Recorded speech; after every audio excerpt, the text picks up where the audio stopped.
मैत्रिणींनो, आज आहे बालदिन आणि बालदिनाच्या तुम्हा सगळ्यांना खूप खूप शुभेच्छा. आता तुम्ही म्हणाल आपण काय लहान आहोत का, लहान लेकरं आहोत का? जरी आपण लहान नसलो तरी आपल्यामध्ये, आपल्या सगळ्यांमध्ये कुठे ना कुठेतरी लहान मूल लपलेलंच असतं. आपण कधी ना कधीतरी लहान मुलांसारख्या हरकती करतच असतो ना, हो की नाही? तर असो, आज आपण पाहणार आहोत ठरलं तर मगचा एपिसोड. आणि बरं का, अर्जुनच्या हाती लागले खूप मोठं सत्य. काय ट्विस्ट येणार आहे, अर्जुनला काय सापडे, कसं सापडे, ते आज आपण सगळं पाहणार आहोत. तर चला मग स्टार्ट करूया. आजचा एपिसोड कुणीही स्किप न करता सगळ्यांनी पाहायचा आहे आणि शेवटपर्यंत पाहायचा आहे. अर्जुनला कसं सत्य समजलंय ते सगळं आपण आज पाहणार आहोत. आपण काल परवाच्या एपिसोडमध्ये पाहिलं की सायली मधुभाऊला भेटायला हॉस्पिटलमध्ये जाते. सायली मधुभाऊला विचारते, मधुभाऊ, ते मैनावती आणि सदाशिव लोखंडे जर माझे आई वडील नसतील तर डोळ्याने उघड झाप करून मला इशारा द्या. आणि मधुभाऊ तसंच करतात. सायलीला विश्वास बसत नाही. सायली परत मधुभाऊला म्हणते, मधुभाऊ परत एकदा, ते जर माझे आई वडील नसतील तर परत एकदा डोळ्याची उघड झाप करून मला इशारा द्या. आणि मधुभाऊ परत तेच करतात. हे बघून सायलीला खूप आनंद होतो आणि ती म्हणते, म्हणजे माझं मन मला जे सांगत होतं ते सत्य आहे, ते माझे आई बाबा नाही आहेत. आणि आता सायलीला खात्री पडते की ते मैनावती आणि सदाशिव तिचे आई बाबा नाही आहेत. हे झालेला प्रकार ती सगळं अर्जुनला सांगते आणि अर्जुन आणि सायली दोघंजण ठरवतात की आता काही जरी झालं तरी सायलीचे आई वडील कोण आहेत हे सत्य शोधून काढायचं. मैनावती आणि सदाशिव हे आपल्या घरामध्ये तुझे आई वडील बनून कसे काय आले, ते मला कसे काय सापडले हे आपण शोधायचं. त्यावर सायली अर्जुनला म्हणते, मी इतके दिवस तुम्हाला सांगत होते ना ते माझे आई बाबा नाही आहेत, तेव्हा तुमचा माझ्यावर विश्वास नाही बसला. आणि मधुभाऊने सांगितलं की लगेच तुमचा विश्वास बसला. आणि त्यावर अर्जुन म्हणतो, अगं सायली तसं नाही, पण आपण जे DNA टेस्ट केले त्याचं काय? त्यावर सायली म्हणते, DNAचे रिपोर्ट कसे काय मॅच झाले, ते चुकीचेही असू शकतात ना, किंवा सॅम्पल बदललेले असू शकतात, काही होऊ शकतं. त्यावर अर्जुन म्हणतो, बरोबर आहे तुझं, DNA रिपोर्ट बरोबर आहेत आणि ज्या माणसाकडे मी ते पाठवले होते तो माणूस खास सिनियरचा माणूस आहे आणि ते रिपोर्ट्स तिथे बदलले जातील असं काही होणारच नाहीये. तिथे हलगर्जीपणा होणारच नाही. हा, पण सॅम्पल बदलले जाऊ शकतात आणि ते सॅम्पल आपल्या घरातूनच बदलले. हे ऐकून सायली म्हणते, काय सॅम्पल, पण हे कोण करेल?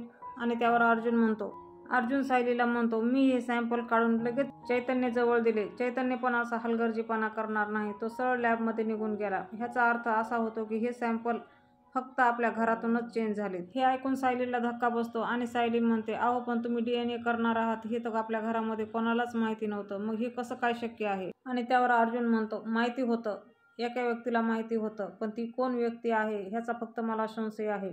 आणि तुला माहिती आहे का, ज्या दिवशी मी तुझ्या डोक्याचा केस काढला त्या दिवशी, म्हणजे ज्या दिवशी मी सॅम्पल मिळवले त्या दिवशी आपल्या दरवाजा बाहेरून कोणाचा तरी आवाज आला आणि बाहेर पाहिले तर बाहेर कोणीच नव्हतं. याचा अर्थ ती व्यक्ती मला पाहून लपली होती आणि मला खात्री आहे ती व्यक्ती लपणारी कोण होती. आणि सायली विचारते, कोण होती?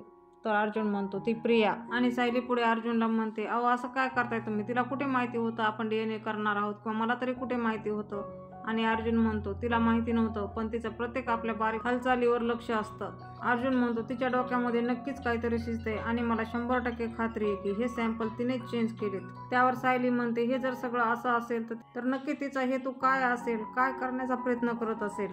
त्यावर अर्जुन म्हणतो, हेतू काय आहे, याचा अर्थ काय निघतो सायली? ज्या प्रकारे तिने सॅम्पल बदललेत, चेंज केलेत, ह्याचा अर्थ असा होतो की तिला माहिती आहे तुझे आई वडील कोण आहेत आणि तुझ्या खऱ्या आई वडिलाला ती समोर येऊ देत नाहीये.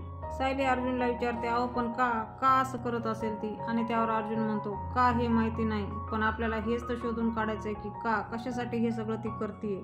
अर्जुन सायलीला पुढे म्हणतो, आणि मला अशी खात्री होत चाललीये, खरी तन्वी ही प्रिया नाहीच आहे. प्रिया ही भलतीच कोणीतरी आहे आणि खरी तन्वी दुसरीकडेच कुठेतरी आहे, पण ती प्रिया बनून वावरत आहे, आत्याची आणि रविराज काकाची मुलगी बनून फिरत आहे. पण या सगळ्या मागे तिचा हेतू काय आहे हे आपल्याला शोधायचं आहे. त्यावर सायली म्हणते, ह्याही अगोदर तुम्ही असंच म्हणत होतात की प्रिया ही मुलगी त्यांची नाहीये, पण आता सिद्ध झालंय ना, आणि तुम्ही परत तोच विषय कशासाठी काढताय? आणि अर्जुन मनातल्या मनात म्हणतो, आता सायलीला ह्या विषयावर बोलून काहीच उपयोग नाहीये.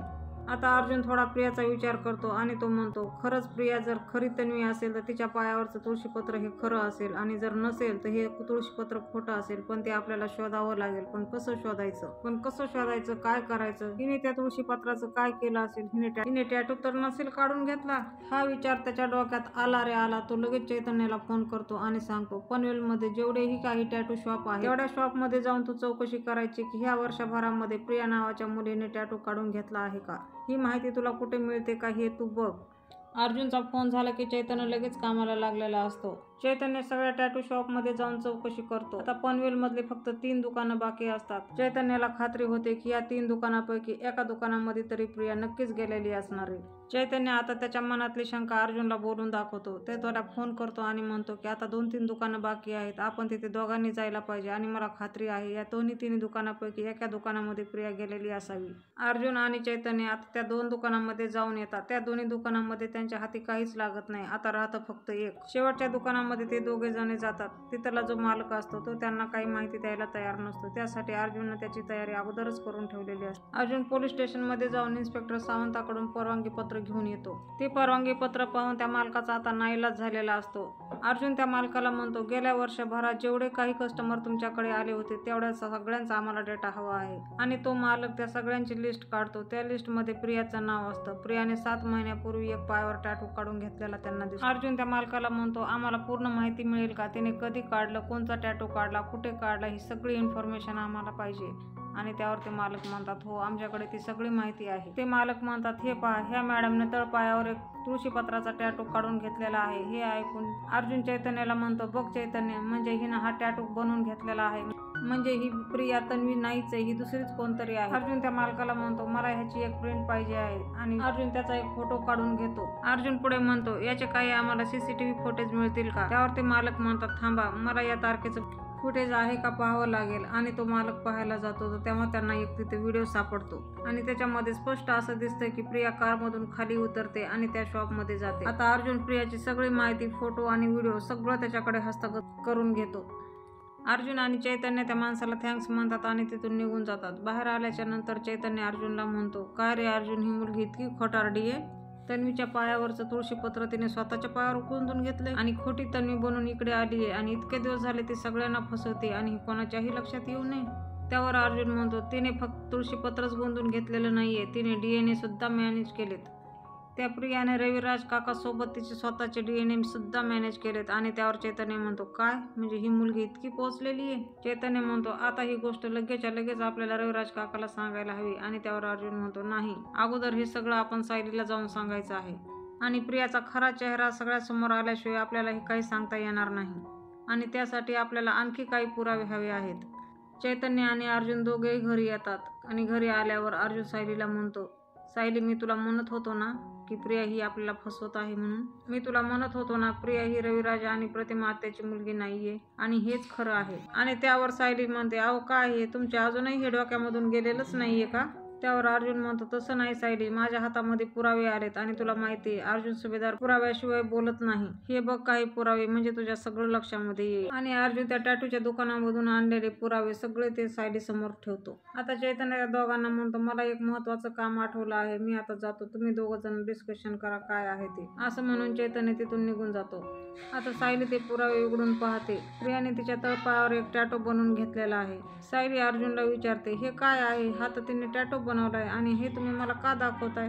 त्यावर अर्जुन सायलीला म्हणतो, अगं तू नीट बघ काय आहे ते. तुळशीपत्र आहे जे तिने स्वतःच्या पायावर गोंदून घेतलंय. याचा अर्थ तुला कळतो का सायली? म्हणजे प्रियाच्या पायावर जे तुळशीपत्र आहे ते गोंदून घेतलेलं आहे ते तिची जन्मखून नाहीये. आणि खरं तुळशीपत्र तन्वीच्या पायावर आहे हे तिला माहिती होतं, म्हणून तिने हुबेहूब तसं तुळशीपत्र तिच्या पायावर बनवून घेतलं आहे. हे ऐकून सायलीला आश्चर्य वाटतं आणि ती म्हणते, काय, म्हणजे खऱ्या तन्वीच्या पायावर तुळशीपत्र होतं का? त्यावर अर्जुन म्हणतो, हो. आणि तिला माहिती होतं की खऱ्या तन्वीच्या पायावर तुळशीपत्र आहे आणि म्हणून तिने ते बनवून घेतलं, कारण का तर सगळ्यांचा त्याच्यावर विश्वास बसावा की ती तन्वी आहे. हे ऐकल्याच्या नंतर सायलीच्या डोळ्यामध्ये पाणी येतं आणि ती खळखळून रडायला लागते. अर्जुन तिला विचारतो, सायली काय झालं, तू का रडतीयस?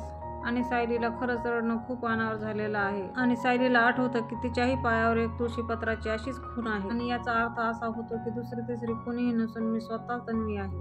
प्रतिमा आत्यांना मी आतापर्यंत आत्या समजत आले, तीच माझी जन्मदाती आई आहे. आणि सायली हे अर्जुनला काहीच बोलून दाखवत नाही, ती फक्त रडतच असते. आणि अर्जुन तिच्या चेहऱ्याकडे पाहून परेशान होऊन तिला विचारतो, काय झालं सायली, सांग ना, तू अशी का रडतीयस? आणि सायली रडत रडतच अर्जुनला म्हणते, अहो असं तुळशीपत्र माझ्या सुद्धा पायावर आहे. अर्जुनला आता हे ऐकून खूप मोठा धक्का बसतो आणि तो म्हणतो, काय, ते तुळशीपत्र तुझ्या पायावर आहे? अगं मग इतके दिवस तू बोलली का नाहीस? आणि त्यावर सायली म्हणते, अहो तुम्ही मला विचारले कधी? सायलीचे डोळे पुसत अर्जुन म्हणतो, अगं रडू नकोस. आणि सायली तिच्या पायावरचं तुळशीपत्र अर्जुनला दाखवते आणि अर्जुन म्हणतो, म्हणजे इतके दिवस आपण तन्वीला शोधत होतो. ती तन्वी इकडे तिकडे कुठेही नसून आपल्याच घरात आहे आणि ती तूच आहेस. अर्जुन परत सायलीला म्हणतो, अगं तू मला का म्हणली नाहीस तुझ्या पायावर जन्म आहे. आणि हे ऐकून सायली खूप भावुक होते आणि पटकन अर्जुनच्या मिठीमध्ये जाऊन ढसाढसा रडायला लागते. सायली अर्जुनला म्हणते, अहो मला आत्ताच्या आत्ता जाऊन माझ्या आईबाबांना भेटायचं आहे. आणि सायली हेही म्हणते, आपण आताच्या आता जाऊन सगळ्यांना सांगूया, प्रिया ही खरी तन्वी नाहीये, मी खरी तन्वी आहे. त्यावर अर्जुन म्हणतो, नाही, आता आपल्याला शांत राहायचं आहे, कारण आपल्याला सगळ्यासमोर प्रियाचा खरा चेहरा आणायचा आहे. अर्जुन पुढे म्हणतो, आपण प्रियाला असं दाखवायचं की आपल्याला यातलं काहीच माहिती नाही, आपल्याला काहीच समजलं नाही, आपण जसे रेग्युलर जशी तिच्याशी वागत होतो तसंच वागायचं आहे. आणि त्यावर सायली म्हणते, पण का? आता तर आपल्याला सगळं सत्य माहिती झालं आहे, सगळं समजलेलं आहे, तरी पण आपण या खोटारड्या प्रियाचा चेहरा सगळ्यासमोर आणायचाच नाहीये का? अर्जुन आता सायलीची समजूत काढत म्हणतो, प्रियाला हे सगळं माहिती होतं आणि हे सगळं काही तिने एकटीने केलेलं नाहीये. अर्जुन पुढे म्हणतो, तन्वीच्या पायावर तुळशीपत्र आहे, ती रविराज काकाची मुलगी आहे, ही माहिती तिला मिळालीच कशी? याचा अर्थ असा होतो की आपल्या जवळची व्यक्ती किंवा आपल्या घरातली व्यक्ती प्रियाला ही माहिती पुरवत होतं. आणि यामागे फक्त प्रियाच नाही तर दुसरं अजून कोणीतरी आहे, ज्याचं मोठं षडयंत्र आहे, जे आपल्याला हे तोडून काढायचं आहे. जितकं सोपं दिसतं तितकं सोपं नाहीये सायली. हे गेले 2.5 वर्ष झाले आपल्याला कोणीतरी फसवतंय आणि 2.5 वर्षाखालीच आपल्याला तन्वी भेटली होती. याचा अर्थ असा की जेव्हापासून तन्वी आपल्याला भेटली तेव्हापासून हे सगळं घडत गेलं. आणि याचा अर्थ असा होतो की प्रियाला सुद्धा माहिती आहे की तूच तन्वी आहे आणि हे सत्य ती सगळ्यापासून लपवत आलेली आहे आणि आपण हेच सत्य आता सगळ्यासमोर आणायचंय. आणि आपण आताच प्रतिमा आत्याला आणि रविराज काकाला जर हे सांगितलं, प्रिया तुमची मुलगी नाहीये, तर तिला अटक होईल, जेल होईल, पण ती शिक्षा भोगेल. पण ज्याच्या मागे खरा सूत्रधार आहे तो मोकाट फिरेल ना, त्याला आपल्याला पकडायचंय.